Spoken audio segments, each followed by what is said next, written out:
동구 방어동의 원룸 밀집 지역. 인근 조선소의 퇴근 시간에 맞춰 찾아갔지만 거리는 한산합니다. 원룸 건물 입구엔 세입자를 구한다는 안내문이 여러 개씩 붙어 있습니다. 빈 방이 없다는 건물을 찾기가 힘들 지경입니다. 인근에서 부동산을 운영하고 있는 공인중개사와 함께 현장을 돌아봤습니다. 지은 지 3년도 안 된 원룸. 엘리베이터까지 갖춘 데다 면적도 넓은 편이고 햇빛도 잘 들어옵니다. 넓은 방에는 웬만한 가재 도구들까지 구비됐습니다. 세입자가 없자 월세를 내렸고 그 후엔 보증금까지 깎아봤지만 이 방은 몇 달째 주인을 찾지 못하고 있습니다. 그래도 그나마 최근 들어서 빈 방이 줄어들었다는 게 현장의 설명입니다. 조선업 경기가 좋아졌기 때문이 아닙니다.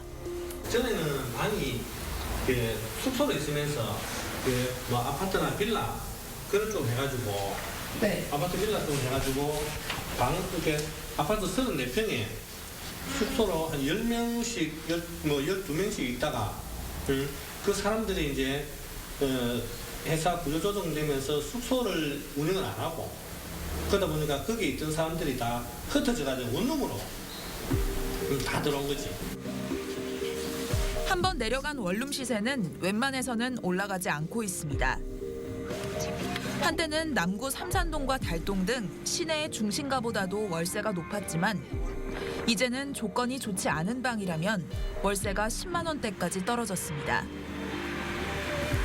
우리 계약을 원룸 투룸을 갖다가 근로자들이 외지에서 와가지고 10개월 계약을 했다 크면 일이 5개월밖에 없어가지고 또 자기는 가야 된단 말이야.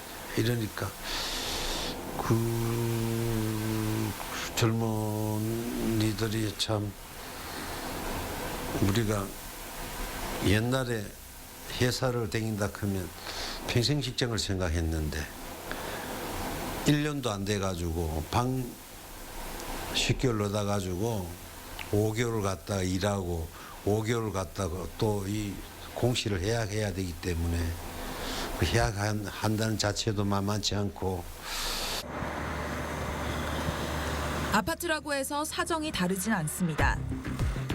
지난해 12월 말을 기준으로 동구의 아파트 전셋값은 1년 전보다 7.71%가 떨어졌습니다. 전국에서 가장 큰 하락세입니다. 같은 기간 전국의 평균 전셋값은 2.27%가 올랐으니 동구는 상대적으로 가격이 10% 가까이 떨어진 셈입니다. 아파트의 매매가는 6.72%가 떨어져서 경남 거제시와 경북 포항시 북구, 경북 경산시에 이어 전국에서 4번째로 높은 하락폭을 기록했습니다. 조선업의 불황이 깊어지자 하청업체의 숙소로 월세방을 주고 있던 아파트 투자자들부터 동구를 떠나갔습니다. 투자자들이 사서 이제 월세를 그때 당시에도 한 13명, 15명 들어오면은 150만 원씩 받았거든. 150만 받고 임대를 하고 했는데 그 사람들이 빠지니까 임대 금액 자체가 거의 지금은 이제 그런 방들이 거의 60, 70 정도 또 떨어지니까 금액 자체 아파트 집값 자체도 이제 떨어진 거지. 아파트 가격 상승을 주도했던 동구 전화동의 대규모 재건축 아파트 단지입니다. 거주 여건이 좋다 보니 동구에서 일하고 생활하고 있는 주민들이 직접 살기 위해 입주한 경우가 많은데요. 그래서 하청업체 숙소 물량이 없다시피 한 이곳도 조선업 불황의 영향을 피해가지는 못했습니다. 동구를 넘어서 울산 전체에서 화제가 될 만큼 매매가와 전세가 모두 높은 상승률을 보였지만 최근 몇 달 사이 고공행진은 멈췄습니다. 거래 자체가 줄어드는 가운데 급매물도 간간히 나오기 시작하고 있다는데요. 높은 집값에 대출을 내서 집을 샀던 사람들이 더 이상 견디지 못하고 처분에 나서기 시작한 걸로 보입니다. 지금 동구 같은 경우 그렇게 어떤 생활 터전이 이제 구조조정이라든지 그다음에 조선업 불황 그런 게 실제 그 시민들 소유자들한테 그러니까 그 대출을 수반한 주택담보대출을 수반한 그 소유자들은 그것이 굉장히 큰 영향으로 올 수가 있죠. 데미지가 될 수 있죠. 동구는 오랫동안 주택시장의 불황에서 가장 자유로운 지역으로 손꼽혔습니다. 지역 주력 산업의 기반이 탄탄했고 조선업 근로자들을 중심으로 고정적으로 유지되던 주택 수요에 비해서 공급이 넉넉하지 않았기 때문인데요.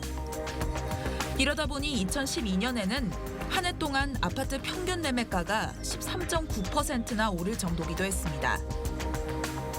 이 시기에 해양 플랜트 사업이 엄청난 호황을 누리면서 원룸도 급격하게 늘어났습니다. 한 5년 사이에 갑자기 많이 들어왔지. 어떤 뭐 땅을 뭐 빈 땅 있다 하면은 뭐 무조건 뭐 땅도 안 보고 그냥 계약할 정도로 했으니까 그냥 도면만 보고 도면 이 집을 이렇게 지어주겠습니다 하면은 그거 보고 이제 계약을 다 했어. 그런 정도로 이제 했는 거지. 근데 지금은 이제 뭐 그렇게 저들 만큼 짓는 것도 없기는 없지만 그래도 한두 개 이제 지어놓은 게 이제 매매 안 된 게 가끔 하나씩 있긴 있지. 정말 아파트 분양하듯 하려고. 그렇지. 이게 이제 아파트 선분양 했는 거 하고 갖다 보면 보면 그냥 들고 부동산 한 바퀴 쭉 돌고 나면은 뭐 바로 팔리고 그런 식이었으니까. 하지만 부동산 시장을 떠받치고 있던 주력 산업의 기반이 무너지기 시작하면서 부동산 혼자만 호황을 누리는 건 불가능해졌습니다. 아파트를 한 세대를 해놓으면 그래도 뭐 한 4, 5천만 원 붙는다는 개념을 가졌는데 이제는 그거는 생각할 수가 없어요. 지역적인 문제일 수밖에 없거든요. 그것은 조선업과 가장 직결되는 거죠. 조선업이 앞으로 어떻게 가느냐에 따라서 지역의 부동산 시장, 주택 시장도 경기도 직접적인 영향을 받는다고 보죠.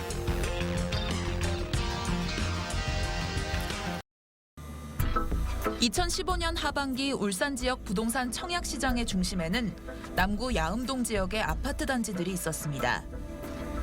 한 아파트는 평균 청약 경쟁률 121대 1, 가장 인기 있는 구조에는 65가구 모집에 28,576건의 청약이 접수되면서 439.6대 1의 경쟁률을 기록하는 경우까지 등장했습니다.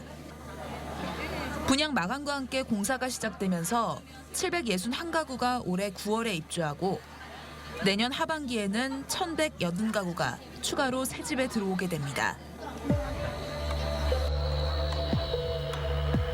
분양 열풍의 현장에 가봤습니다.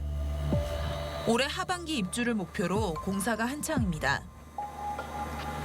이곳은 분양이 끝난 직후부터 웃돈이 붙기 시작해서 분양권 하나에 많게는 5천만 원씩을 더 줘야 살 수 있는 경우도 적지 않았는데요.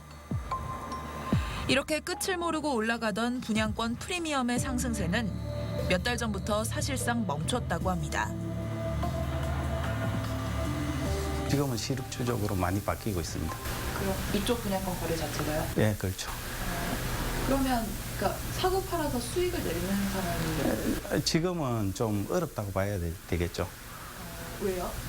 지금은 이제 어떻게 보면은 기존에 분양가가 그 프리미엄은 어느 정도 형성되어 있는 상태이기 때문에 그 이상을 주고 살라는 매수가 없다는 거죠. 분양이 끝난 지 1년이 다 돼가도록 굳게 유지되던 웃돈의 시세가 조금씩 흔들리기 시작한 겁니다. 입주가 예정된 남구 야음동 지역은 석유화학 공단으로의 접근성이 좋아서 관련 업계 근로자들이 많이 사는 곳입니다. 최근 석유화학 업계가 유례없는 호황을 누리고 있다는 걸 고려한다면 부동산 시장의 열기가 잦아드는 건 예상 밖의 일인데요. 그 기존에 이제 분양권을 사면은 돈이 된다는 이제 인식하에 이제 뭐 지금까지도 그렇게 벌었으니까 이제 뭐 그런 이제 좀 재작년이었죠. 재작년까지는 그런 열풍이 있었는데 지금은 이제 좀 그런 게 조금 분양권에 대한 인식 자체가 이제 사가지고 다시 이제 뭐 그 차익을 보겠다는 그런 심리는 예전 같지 않다는 거죠. 계속될 것이다. 부동산을 사면 투자 수익을 얻을 수 있다는 시장의 믿음이 사라지고 있는 것 아니냐는 지적입니다. 이런 분위기는 다른 지역에서도 관측되기 시작했습니다. 울산의 마지막 투자 요충지로 불리기도 했던 북구 송정 택지개발지구. 아파트 분양 계획이 정해지기까지 몇 년 동안이나 줄기차게 관심을 받아왔던 지역입니다. 지난해 하반기 5개 단지에서 3,750가구의 아파트가 분양 절차에 들어갔고 견본주택이 하나씩 열릴 때마다 엄청난 수의 관람객들이 모이며 인기를 실감하게 했습니다. 그런데 정작 분양을 마치고 난 결과는 예상과 달랐습니다. 경쟁률이 가장 높았던 단지가 34대 1 수준, 가장 낮은 단지는 9대 1의 경쟁률을 기록했습니다. 분양을 진행한 단지 모두가 1순위 청약자들로 전 세대를 채우며 판매를 끝내긴 했지만 그동안 울산 전 지역의 투자자들이 보였던 높은 관심을 생각한다면 경쟁률은 초라한 수준입니다. 왜 이런 일이 일어난 걸까요? 한국감정원은 매달 지역 소비자들의 부동산 시장에 대한 소비 심리를 조사합니다. 조사 결과가 100을 넘기면 가격이 오르거나 거래량이 늘어나는 등 호황이 올 것이라고 기대한다는 뜻입니다. 울산 지역 소비자들의 주택 매매 시장에 대한 소비 심리는 그동안 쭉 100을 넘겨왔습니다. 2014년 한 해 동안 130대를 유지하다 2014년 10월 156.4로 정점을 찍었고 그 뒤에도 등락을 거듭하긴 했지만 2015년 하반기까지는 130대를 유지했습니다. 그런데 2015년 12월 이 수치가 갑자기 118.8로 한 달 만에 10 이상 폭락합니다. 소비 심리는 더 이상 반등하지 못하다 지난해 12월 100으로 최근 3년 사이 가장 낮은 수준을 기록했습니다. 청약 경쟁률 같은 경우에는 최근에 이제 정책 자금 이제 주택을 이제 구입할 수 있는 이제 유동성 공급이 이제 확대가 되면서 정책 자금도 많아지고 그리고 가격 상승에 대한 이제 기대감이 많이 커야지 이제 가수요가 이제 좀 추가적으로 이제 붙어줘야 합니다. 그런데 최근에는 이제 부동산 심리 지수를 볼 때도 울산 지역 같은 경우에는 이제 100% 포인트입니다. 100% 포인트라는 거는 100 이상일 때만 이제 가격 상승을 기대하는 수치이고요. 실제 100을 유지했다는 거는 이제 가수요 측면에서도 좀 이제 크게 위축이 된 것으로 저는 이제 판단하고 있습니다. 네. 여기에 더 큰 문제가 겹쳤습니다. 아파트 청약자들이 집단으로 받는 중도금의 대출 금리가 자꾸 오르기 시작한 겁니다. 2015년 분양했던 남구 지역 아파트들의 중도금 대출 금리는 2% 후반에서 3% 초반 수준이었습니다. 그런데 불과 1년 뒤에 분양한 북구 송정지구의 중도금 대출 금리는 4%를 넘어섰습니다. 향후 이제 부동산 경기에 대한 안정성이 좀 기반이 되어야지 이제 그 대출을 해주는 데에 대해서 이제 신용을 매기거나 하는데도 좀 안정적이잖아요. 근데 이제 중도금 대출 같은 경우에 이제 건설사 이제 신용 등급이 기반이 되어줘야 되는데요. 요즘에 최근 건설사들 이제 회사채 물량이 좀 많이 나오면서 건설사들 신용 등급에 대해서 이제 안정성이 많이 떨어지다 보니까 최근 3년여 동안 분양 열풍이 계속되면서 부동산 구입을 위한 대출도 급증했습니다. 이로 인해 가계부채가 감당할 수 없을 만큼 늘어나 위험한 수준에 다다랐다는 지적이 일자 아파트 중도금 대출부터 억제가 시작됐는데요. 정부에서 가계대출 관리를 강화하고 금융권도 대출 심사를 깐깐하게 하면서 금리가 계속 오르게 된 겁니다. 오른 금리만큼 예전보다 더 많은 빚을 지고 집을 사야 하니 투자든 실수요든 집을 사려는 움직임이 주춤해질 수밖에 없는 이유입니다. 네, 그러면서 대출 그러니까 이율을 확 낮춰줬잖아요. 그때 정말 이렇게 집 많이 사셨었거든요. 왜냐면 그 돈 모으는 것보다 집이 워낙 금방 많이 오르니까 대출을 내서라도 집을 사게끔 그렇게 대출 그러니까 정부 정책이 그렇게 됐었었는데 이제 지금은 작년부터 또 뭐 대출 규제 한다 그러고 그쵸. 그러면서 확 식어버리고. 북구 송정지구와 비슷한 시기에 분양했던 남구의 한 아파트 단지. 400대 1 수준의 청약 경쟁률을 보이면서 지난 한 해 전국에서 경쟁률이 3번째로 높은 단지로 기록될 정도로 인기가 높았습니다. 이 정도로 판매가 잘 됐던 아파트에 은행에서 중도금 대출 금리로 5.5%를 요구하며 비상이 걸렸습니다. 논의 끝에 4% 초반 수준에서 금리가 결정됐지만 5%대 중도금 대출 금리가 더는 먼 미래의 일이 아니라는 예상이 많습니다. 그게 상당히 큰 영향이 되죠. 왜냐하면 지금 그 주택담보대출이 지금 굉장히 큰 규모로 지금 대출이 이루어진 상황에서 이게 지금 그동안 금리가 낮은 상황에서는 그렇게 부담이 안 됐었는데 대출 규제는 갈수록 강화되고 있습니다. 지난해까지는 대출을 받더라도 만기까지 이자만 갚으면서 원금 상환은 미룰 수 있었습니다. 하지만 올해 1월부터 새로 분양하는 아파트는 중도금 대출을 받으면 처음부터 원금과 이자를 함께 갚아야 합니다. 앞으로는 대출 받는 사람의 부담이 커질 수밖에 없고 주택 구입과 투자에도 신중해질 수밖에 없게 됩니다. 중도금 금리도 오르고 그다음 앞으로 이제 금리 자체도 불안하고 그다음 원금과 이자를 같이 갚아야 되는 그런 위험 부담도 있고 하니까 거기에서 이제 아마 투기 세력이라고 합니까? 그런 세력들은 지금은 이제 아마 차후에는 당분간은 없지 않을까 이렇게 생각해요. 기존 주택시장의 분위기도 가라앉고 있습니다. 최근 울산에서 집값이 제일 많이 올랐던 중구. 가격 상승의 중심에는 혁신도시의 아파트 단지들이 있는데요. 몇 달 전부터 매매 거래는 뚝 끊겼습니다. 공공기관 근무를 위해 이주해 오는 사람이 꾸준히 있기 때문에 수요가 갑자기 사라진 것도 아닌데 벌어지고 있는 일입니다. 가시고 또 새로운 분이 내려오시고 하니까 집은 계속 수요가 늘어나는 거예요. 네, 그리고 직장이 이쪽이니까 다 혁신도시에서 집을 구하시려고 하시고 중구에서 제일 신규 아파트는 여기에 다 몰려 있잖아요. 그러니까 여기는 어쨌든 지금 매매는 주춤하더라도 월세나 전세는 금방금방 빠져요.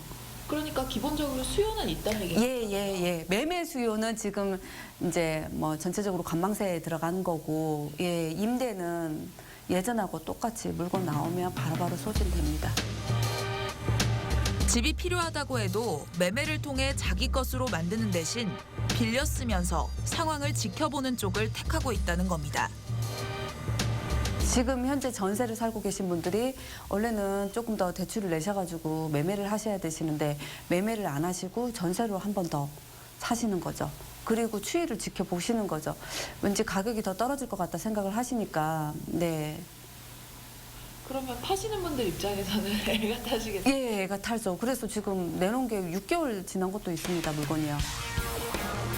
혁신도시 건설과 함께 시작된 분양 열풍, 지역 경제의 호황, 여기에 가격 상승에 대한 기대 심리가 더해지며 3년을 끌어왔던 울산의 부동산 호황. 하지만 이 같은 잔치는 사실상 끝났다고 봐야 한다는 지적이 나오고 있습니다. 어느 정도는 마무리 단계에 따른 그 한계에 온 걸로 본 거죠. 그것이 단순히 그 공급 증가뿐만이 아니고 전반적인 경기 침체로 인해서 부동산 경기와 맞물리면서 그것이 이제 부합세로 저희가 보는 거죠.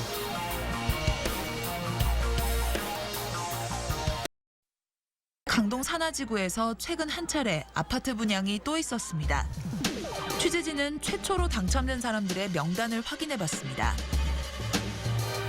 경쟁률 100.95대 1을 기록했던 84A형의 당첨자 중 7명의 전화번호 뒷자리가 2220으로 똑같습니다.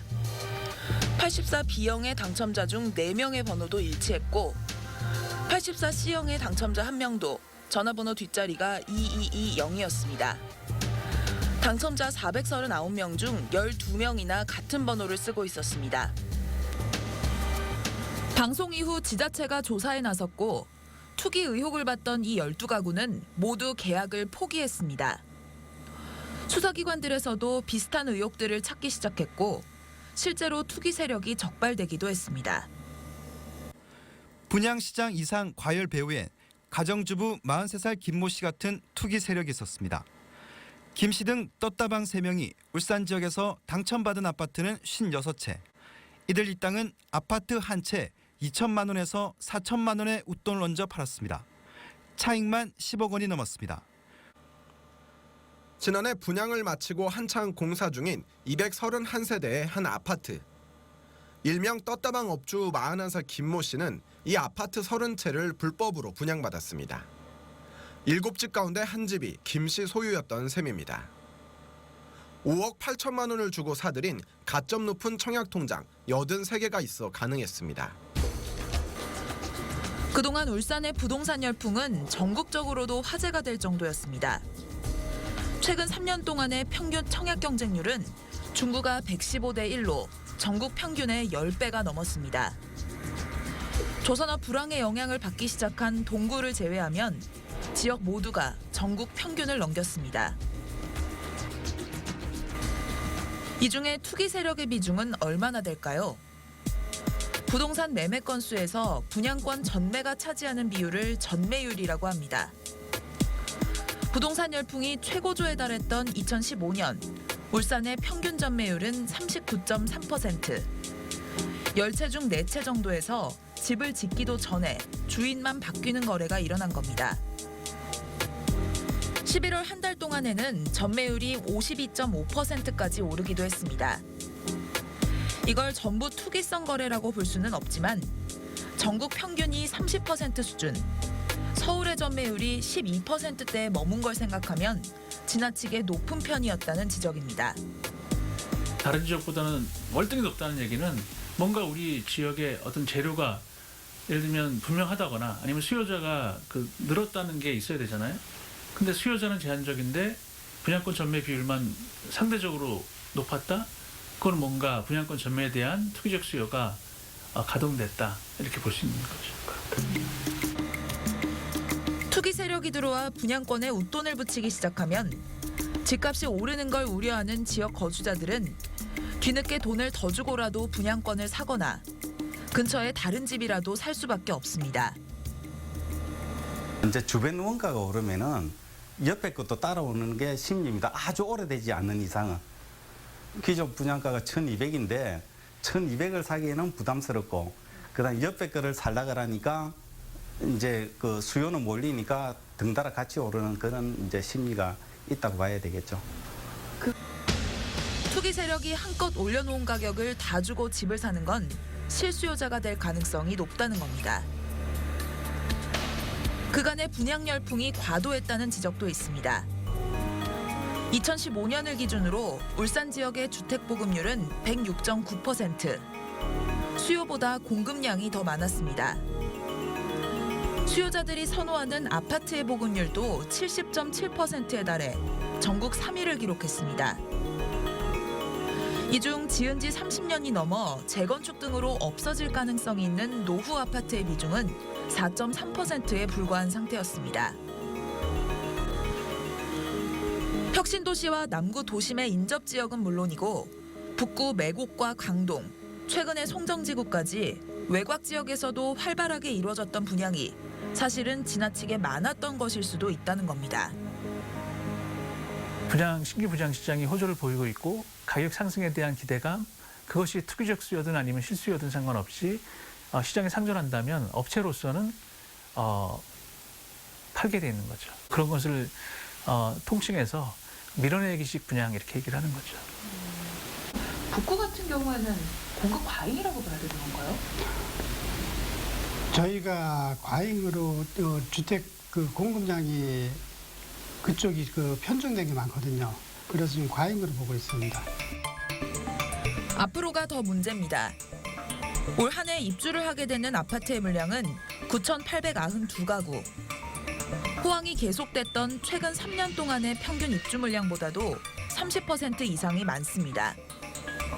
내가 입주를 해야 되는데 기존 집들이 팔려야 되잖아요. 내 집에는 내가 비싼 이자 들여서 들어가야 되는 금융비용이 또 생기는 거고 이 집은 안 팔리니까 금매로 내놓을 수밖에 없고 가격 떨어뜨려서 내놓으면 나는 손해잖아. 그러니까 이중으로 이 신규 분양받은 아파트는 약간의 금리가 높은 것 때문에 이제 문제가 되는 거고 기존의 주택은 안 팔려서 또 문제가 되는 거고. 그간의 집값 상승에 불안감을 느껴 뒤늦게 분양을 받았거나 집을 샀던 실수요자들이 이제 위험에 빠질 수도 있다는 우려가 끊이지 않는 이유입니다. 5억에 사셨는데 여기서 시세가 조금 떨어졌다 하면은 그게 결국 은행빚은 그대로잖아요. 네, 은행빚 3억 내셨으면 은행빚 3억은 그대로고 본인이 갖고 있는 2억에서 줄었다 생각을 하셔야 돼요.